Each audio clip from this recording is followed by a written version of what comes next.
si algú del segle XIX s'aixequés i tornés a néixer, no reconeixeria el món, però sí reconeixeria l'escola.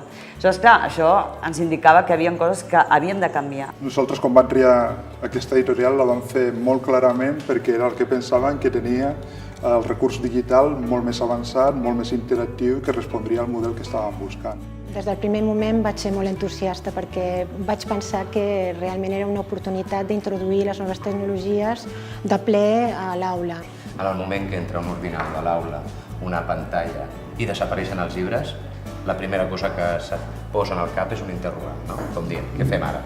El vam provar i és que ens va encantar. Ens va encantar a nosaltres i els hi va agradar molt als alumnes. No m'hagués imaginat mai que els llibres digitals estarien en una pàgina web, que entraries... És que és molt fàcil, ara veig que és molt fàcil. Entres, cliques a sobre l'icona del llibre i et surt ja. Nosaltres estem asseguts en taules de dos i cadascú té un ordinador propi.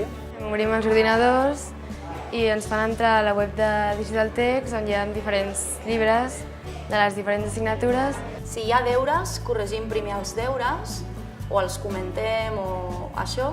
Després entrem a la pàgina on ens havíem quedat el dia anterior, fem l'explicació que toqui de la teoria, anant passant les pàgines, les animacions. Per nosaltres era la millor opció que tenien al mercat en aquell moment si volien treballar interactivitat, simulació, visualització i tots els continguts enfocats sobretot al tractament de les competències. A part del llibre que vas fent les pàgines i tal, tens un resum de tot el que has fet per poder-te mirar, repassar els apunts i...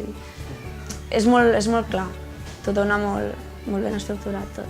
Les il·lustracions, els exemples animats ajuden a molta gent a comprendre coses que seria més difícil explicar en un paper o veure en dibuixos que no es mouen. El professor fins ara era una eina de difusió del currículum que arribava i ho explicava i feia fer anar, i ara hi ha com un retorn molt clar que està dins del sistema, dins dels llibres digitals, i se treballa d'una forma més col·laborativa, més en equip.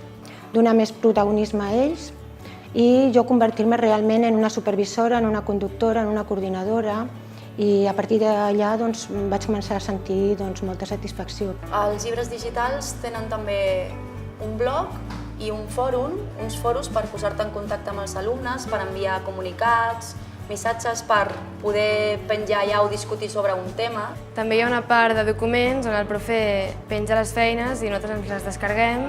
Normalment ho fem servir a socials, per exemple, quan ens pengen el pla de treball del tema o les coses que entren per l'examen. Ens pengen moltes coses, per exemple, mates també correccions d'exercicis.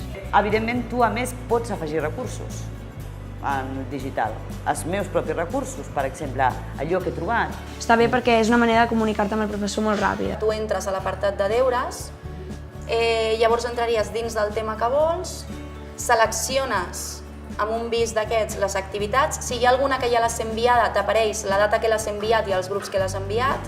Quan tu acabes de fer l'activitat, et dona una nota i llavors si tens un altre intent, doncs pots tornar a fer-ho. Immediatament queda reflectit la seva puntuació.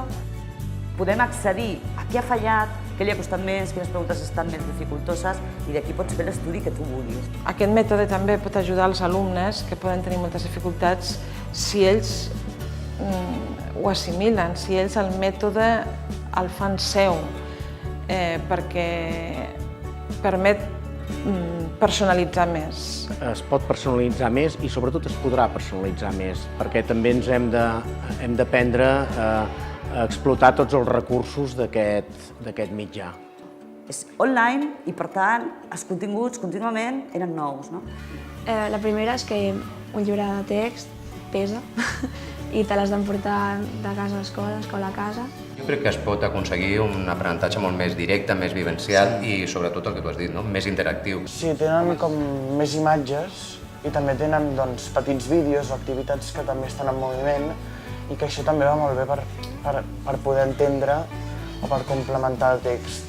És a dir, aquella interactivitat que fins ara no havia estat possible i aquella rapidesa que els nens en l'era en la que viuen estan acostumats a viure. A més també és més pràctic navegar i és més lleuger i està molt ben ordenat. I el millor són les animacions, és molt divertit. T'ajuda a estar més a classe i a estar més atent. També m'agrada molt els exercicis o la versió impresa, que tu pots imprimir i pots subratllar i estudies millor.